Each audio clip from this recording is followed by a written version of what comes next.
Welcome, everyone. I'm Ashish Kaushal, founder and CEO of Hire Talent, a diversity staffing agency, and founder of Consciously Unbiased, organization whose mission is to create more inclusive workplaces.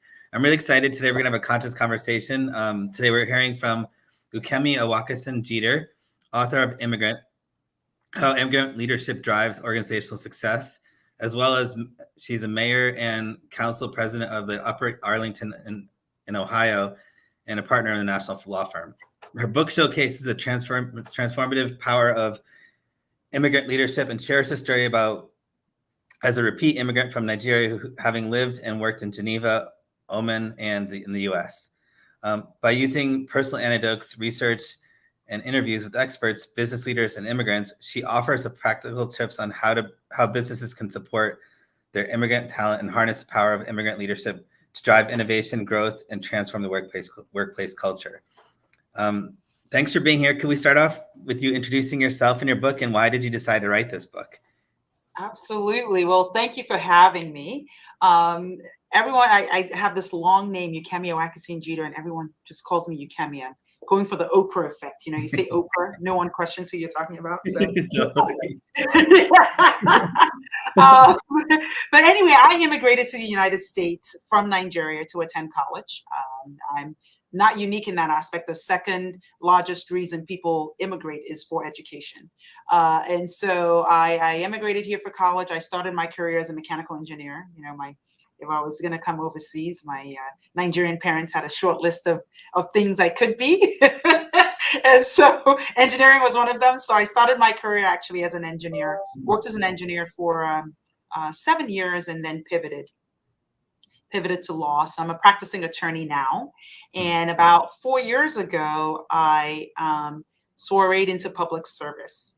And when I was elected in 2021, it was a historic election. I was the first immigrant and person of color to be elected in my community, and my 103-year-old community.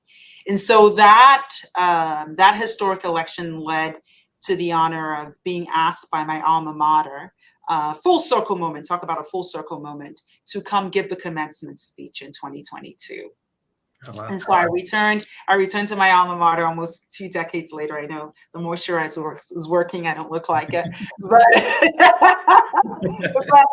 but I went back to the University of Maine to give the commencement speech. And when I gave that speech in 2022, listen, my American story is an immigrant story. And as I was thinking about the audience, of people sitting in the audience, these graduating students, and what did they need to hear, I thought about myself graduating into this world of unknowns, because that's the world that immigrants live in, a series of unknowns. Jobs are tied to visa statuses and those kind of things. And I was also talking to students that had just endured the pandemic, right? They had lost half of their traditional college education. In 2022, they'd lost 2 years. And so I knew one thing that I could relate to them on, which is this rapid adaptability, quick pivots to online environments, a different type of resourcefulness now when you're reading all your stuff electronically.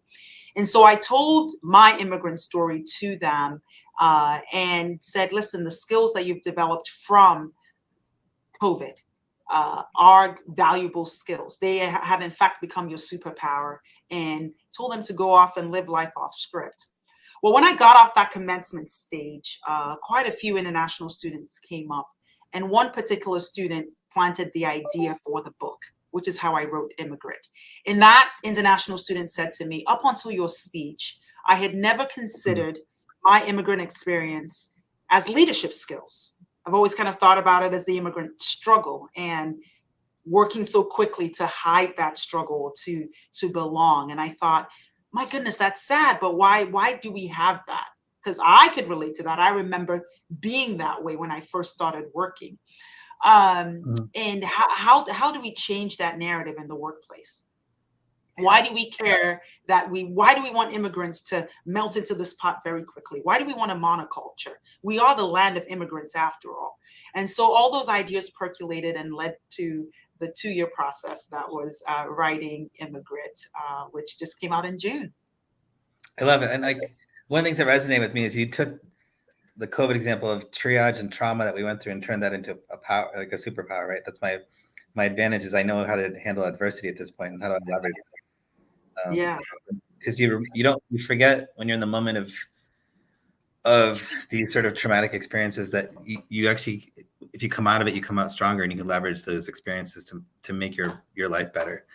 How much of your influence on your book was from your personal experiences? A lot, but you know, when you have a story and you think, okay, is it just my experience, right? So I interviewed a ton of immigrants for this book. I interviewed a ton of HR professionals. I like a reviewer said once when they read the book, this book is part memoir, part like research and policy, and part like guidebook, practical guidebook. And I think that's a good summation of how the book is written.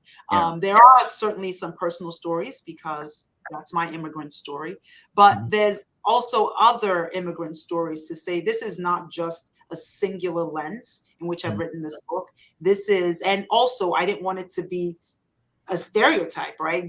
Stereotypes come from somewhere. So I wanted relatable stories of immigrants that says, listen, we're not a monolithic group, but we have a unifying experience, which is leaving something we know into a new land, into the unknown, and what results from that experience.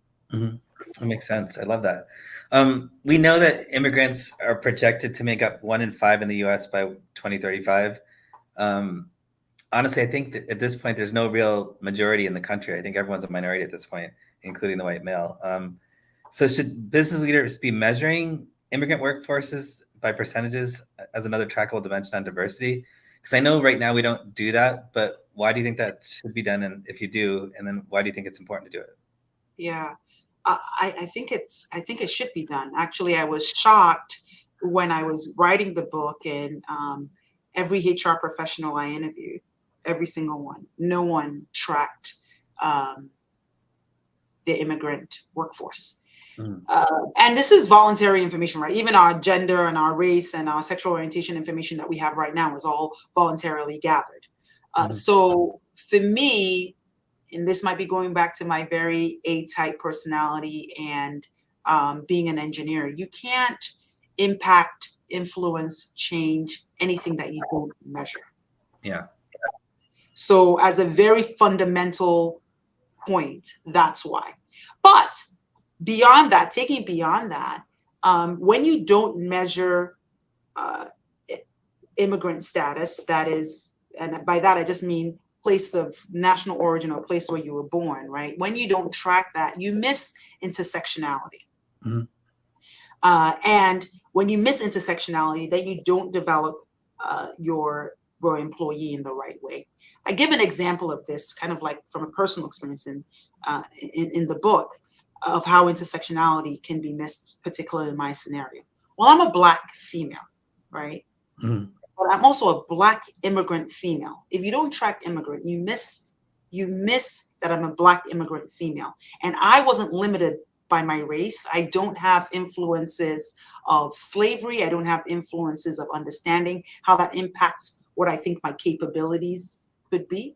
If anything, I'm more limited by my gender being from Nigeria, right? Than I am from my race. I tell a story of my first Black History Month in the United States. And I was on campus. It was a long weekend. Most students were gone. I was walking across campus and a reporter comes up and a reporter asks me, what does Martin Luther King mean to you? Right? Because it was MLK weekend. Sure.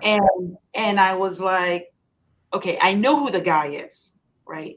But other than learning about him as a historical figure, he had no influences. Like I'd heard about I Have the Dream speech, but that was beyond it. Like it wasn't a deep learning or deep understanding of what he did and how he did what he did, right? I have to also remember, I was 18. So it's like, you know, I had to learn Black American history. Yeah. I mean, the other thing is you since you grew up in Nigeria, you didn't grow up as a minority necessarily, right? Exactly. Right. I've seen your bingo. had seen Black doctors. I've seen Black police officers. Yeah. The president is Black. You know, in that young mind, this is not foreign things to me. And so you miss that intersectionality when you don't track. So do you think that, like, because you grew up in an environment where you weren't a minority, did that help your self-confidence growing up and sort of building your ability to do Yeah, more? absolutely. But here's the funny thing. I didn't think about it as confidence. Yeah. You know, I got here, I got to America, and people would be like, well, how? It was almost a sense of, well, how could you be so confident? Totally. Right? Yeah, you know, I started to interact with Black American friends, and there was certainly that they look at me like, how do you move like that? How do you just walk into the room and just take that chair? Like, it didn't phase me because I didn't know any different.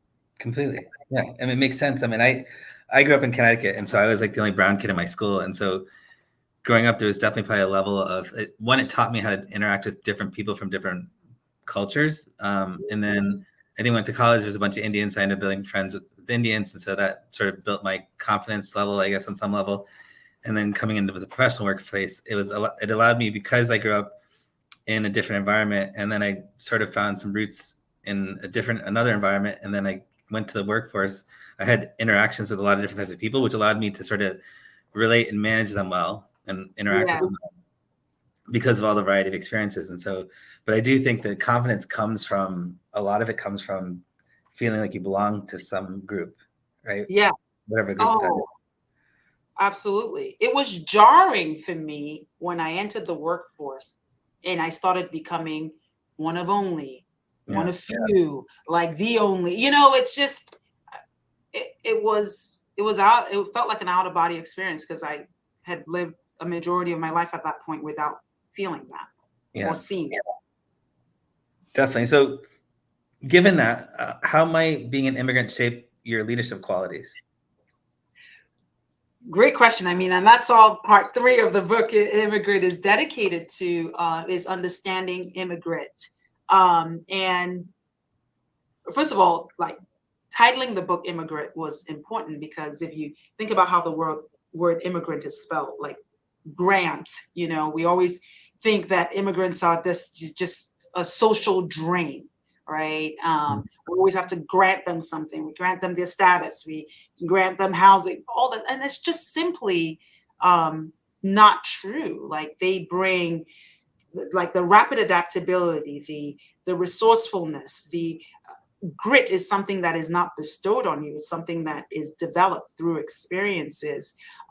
These are all leadership competencies. It's funny, in the abstract, if you say to someone, well, what makes a great leader? And they say, oh, someone that's able to, that's flexible, that's adaptable, that's able to build teams, that's resourceful enough, knowing that we have to shape shift with our budget. They would give you all these qualities and these skills.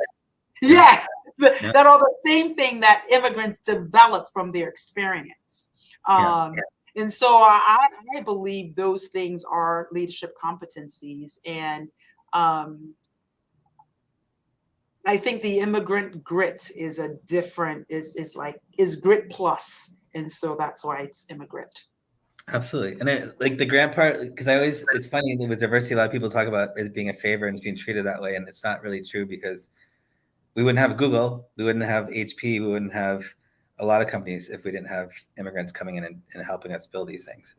You know? Absolutely. And fascinating stats, 45% of our Fortune 500 companies were created by immigrants. Yeah. Definitely makes sense.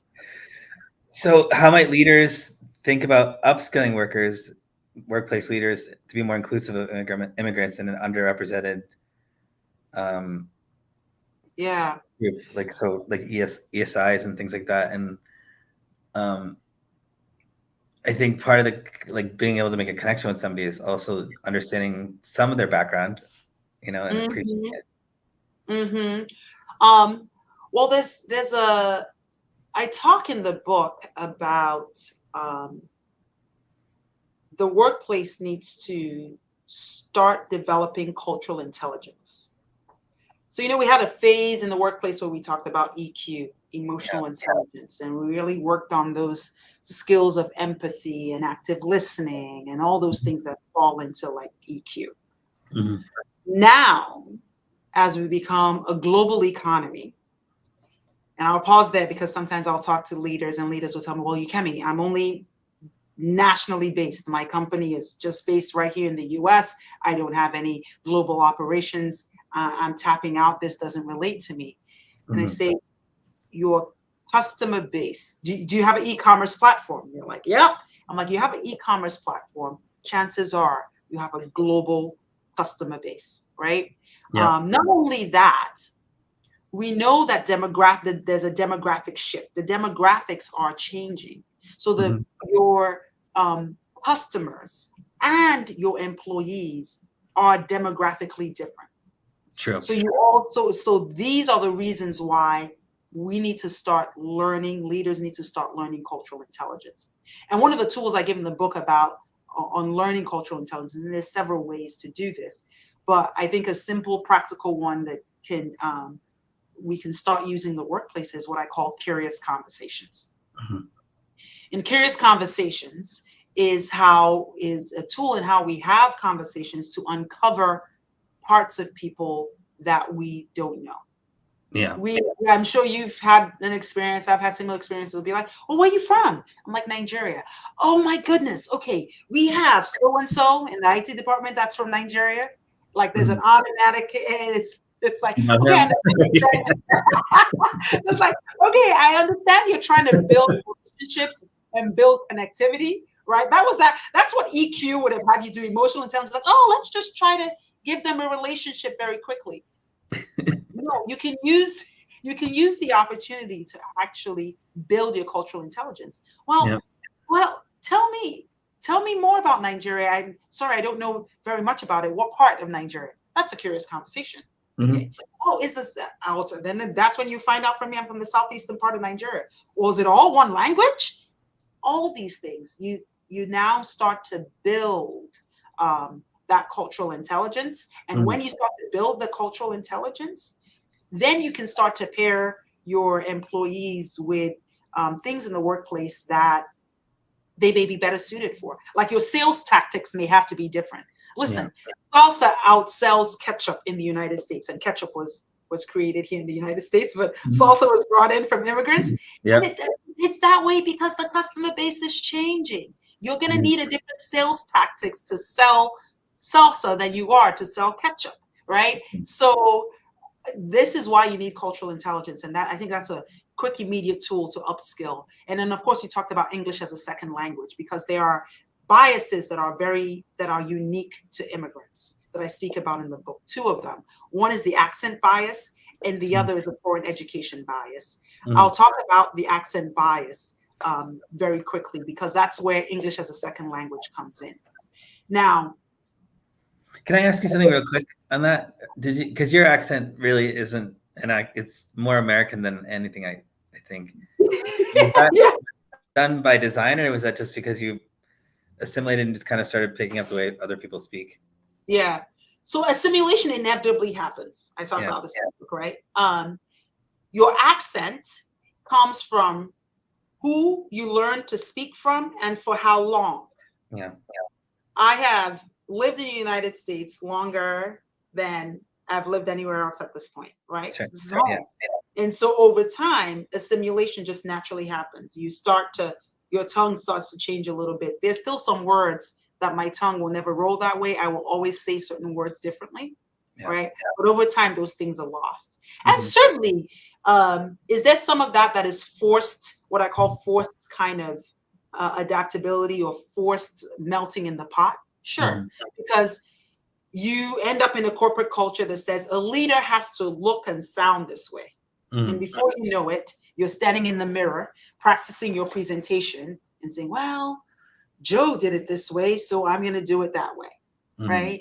And when we build a culture that says you have to sound this way in order to be in a leadership position, you end up having some of that happening. Interesting. So going back to you're talking about biases and sort of immigrants and accents, and I'd love to hear more about that in foreign education. Yeah, let's take that further. So the accent bias. Accent bias is very interesting because it's an unconscious bias, Mm-hmm. right? We tend to attach intelligence to accents, Mm-hmm. and I love that your the name of your bio talk here is consciously unbiased, because we have to be very conscious of this thing. Yeah. I like to do a icebreaker when I'm talking with leaders, and I say, how many people in your C-suite, besides your chief technology officer, have an accent? And they'll be like, almost always, it's like, okay, another one. How many people have given a company-wide presentation that had an accent, besides your chief technology officer? Yeah. Crickets, right? So that tells me something about your organization, especially if you're a large organization, right? That you have designed a culture that is unconscious, that has the unconscious bias about accent, meaning I have to sound a certain way in order to be given the opportunities to present. Mm-hmm. And so to decouple that, right? Yes, so communication should be just that. How we speak should be for the purposes of communication. Mm-hmm. If we have a problem with communication, then let's have ESL. So say that person is not interpreting English in the same way that you interpret English. That's a technical skill. Sure. We can take care of that in ESL with ESL programs, English as a second language. Mm-hmm. But if it's just, oh man, I need to hear it a certain way, right? Then that's a bias that needs to be uncoupled. Yeah. So I think companies need to start thinking about that in their leadership development, in how they ascend people to leaders. Mm-hmm. What about education bias? Because I think we seem to think we have the best education, so we kind of tend to discount everyone else. Oh yes, the American excellence, and yes, education bias is one that I laugh about or tease about, and I say it this way: the law of gravity is the same whether you learn it in English or Arabic or French, right? Mm-hmm. Same thing goes for biology. Where the human heart is in the body is the same for all humans, regardless of where they come from. So the foreign education bias is a fascinating one, because we tend to attach the quality of education with where it's from. Mm-hmm. And so to uncouple that, I say, well, there's two people responsible. So you have your workplaces, but you also have accreditation agencies, right? So people that are accredited are doctors for boards, people that are, and I'll speak specifically to engineering since that was my world, people that are accredited professional engineering. There's already an inbuilt bias there, because you go for accreditation to get your professional engineering degree, and it says must have an engineering degree from a ABET accredited university. And you look at those universities, and all those universities are in the United States. Yeah. So it's like, okay, that means I must get an American engineering degree in order to get my professional engineering certification. That's like not what we want. What we want is, and we're also losing time on this talent. We're just squandering. I see it as a waste of human capital. Yeah. The education is not different based on where you receive the education. The application of the education is different. So I say this in my context, where I was a very theoretical learner. Resources were limited in terms of labs. America has some of the best labs, some of the best funding. You can experiment till your eyes go blue, right? I didn't have the opportunity for that. So I can bring what I've learned technically and use your labs for what I've learned technically to expand. That's what we should be. That's why we should eradicate the education bias, so we can get to the actual application of that employee. And that's where innovation happens. That's where we build profitability, innovation, and growth. So 1 + 3 = 4, no matter what language or what country you learn. It's a wild thing. It's a wild thing. Basically. It makes sense. In terms of other things that we should be aware of from the book, and when we're managing immigrants in our organizations, and also like you hear about, like we're trying to track diversity data everywhere right now, but then we're also getting this pushback from different legislations in different states. And I think the the governments are disconnected with what companies are dealing with today. But regardless, is there a risk to sort of track this data? Listen, there is, and I talk about this in the book. And the risk is not how do I put this PC? It's actually man-made in sense. Why there's a risk is employees don't understand how you're using the data. Right? That's where the risk is. If we're using it for good intent, then and there's trust built into the process. Because again, this is all voluntary. If I'm going to disclose gender, race, all of that, that's all, and you have the disclaimer there. This is all voluntary information. Yeah. The employee has to trust how the organization will use it, and the organization using it purely for development purposes, right? For what I call kind of curated leadership circles. Like you can't develop an immigrant leader like you would a white male. 95% of our workforce is still, of our leadership is still white men, 95%, right? And so that means our leadership development programs naturally follow that. You can't develop curated leadership development programs without understanding who is going to be in the leadership circle, right? So if there were trust developed there on how you're going to use the data once collected, then the risk goes down.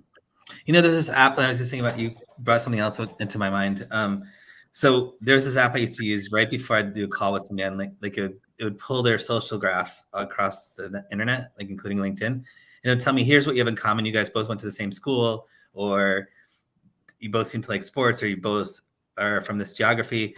And so when I walked on a call, I recommend communicate with that person this way, right? And so it's like we all want to do that with our sales process, but if you can track this data and use it in a way that helps me find commonality with each other, it makes your environment less toxic, which means less lawsuits and more productivity. And so that's probably one of the main reasons that you want to do this, I would think. Bingo. What app is this? It sounds like a CRM, like a good sales. I love that. I wonder if we could curate something like that for the workplace. Wouldn't that be brilliant? Yeah. If leadership could build their teams and make those, I mean, that would be the best. Yeah. I love that. Absolutely. But I really enjoyed this discussion. If we want to buy your book, where do we get it? Well, you know, it's available everywhere. My publisher distributed it widely. So Amazon, Barnes and Nobles, wherever people buy books, they can buy the book. I have on my website for the book, IMMIGRITbook.com. If people kind of want a guide on how to develop effective leadership pipelines, I have a 4-step process that people can download. It's just a free guide. It kind of gives some of the practical tips I have in the book into like 4 steps that leaders can start using today. So just at IMMIGRITbook.com, people can download that guide. Okay, great. And also, what kind of law do you practice? Intellectual property. So to explain that to my kids that are 11 and 7, trying to make it into relatable terms, I say that I bring new products and services to market. So I help clients around branding, innovation, patents, whatever it takes to bring that new product or service to market. I do the legal work behind it. Oh, very cool. And then I think the last we're going to add, we want to end this with, because your book's called Immigrant. We at Consciously Unbiased talk about this thing called microprogressions and this active ways to sort of make the work environment culturally more inclusive. And so one step towards microprogressions and how to create an inclusive environment. I'll give you an example. One of the things I used to do when I first started, when COVID started happening, was I would get on a sales call, on a Zoom call, and I'm not used to doing the Zoom call, and I would talk about what I was trying to pitch you, not listening to what you had to say to me, right? And indirectly, I'm saying you're not important to me, your ideas aren't important to me, which is not what my intention was. I was trying to just barf my ideas on you, for example, right? And so I learned to listen, pause, adopt what you're asking me for, and adjust what I'm going to tell you based on what you're requesting, so I give you the information you want. And so that's a very small microprogression that shows you how to increase team building and make meetings better. So do you have one based on your book that you think we should apply? I do have several, but I think the one I'm going to pick, since we talked about curious conversations earlier, a micro progression would be when we are about to ask someone why, replace the why with how. I'll give an example of this, because why actually makes people defensive. If anyone has ever dealt with a toddler that asks, well, why? Well, why? You know how how defensive you get with why, and sometimes you shut it down real quick with because, right? So, and we grew up into adulthood in a similar fashion. So replacing the why with how. So if you say something, want to ask someone, well, why do you believe that? How did you come to believe that? See how that changes the temperature a little bit? It allows them to have more conversation than why do you believe that? Because I just do. Because I've always believed that, right? To how did you come to believe that? You know, I think one day my mom makes a huge difference. So you're and you're forcing them to think about the origin of the process. Yeah, indeed. Very cool. Well, this has been an honor, and it's been so educational for me. I hope everyone else enjoyed this, and I'm definitely looking forward to doing more things together. Thank you so much for today. Thank you. This was fantastic. All right. Have a wonderful night. Yeah, you too. Okay.